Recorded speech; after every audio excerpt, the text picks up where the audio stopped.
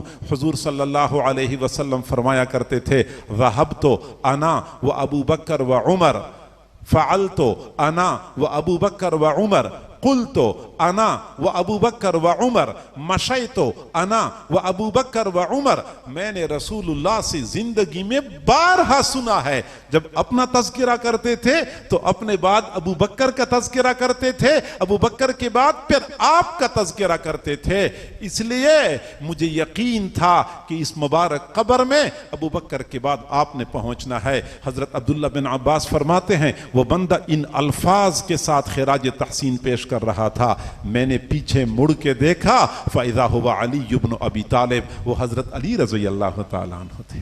خاندان نبوت کا حضرت عمر کے ساتھ تعلق اور حضرت عمر کا خاندان نبوت کے ساتھ تعلق بے مثل اور بے مثال۔ ظلم کرتے ہیں وہ لوگ جو ان دو خاندانوں کے درمیان بعد اور عداوت ثابت کرنے کی کوشش کرتے ہیں۔ آپ سے بھی میری گزارش ہے میرے بھائیوں، سوشل میڈیا کے علاوہ بھی کچھ حقائق ہوتے ہیں۔ سوشل میڈیا پہ سنی سنائی باتوں کو بنیاد بنا کے حضرات صحابہ کرام کے بارے میں بدگمان ہو جانا اور ان کے بارے میں اپنے دل کے اندر ایک رائی کے دانے کے برابر شک اور شبہوں کو موقع دینا اپنی عاقبت کو برباد کرنے کے مترادف ہے۔ یہ وہ قدسی شخصیات ہیں جو میرے محبوب صلی اللہ علیہ وسلم کے براہ راست تربیت یافتہ تھے۔ کوئی بندہ ان صحابہ کرام کے بارے میں یا اہل بیت کے بارے میں ایک بال کے برابر بھی کوئی دل میں بغض اور کینہ رکھتا ہے، حقیقت میں اپنی ایمان کو خود زوال کے راستے پہ چلا رہا ہوتا ہے۔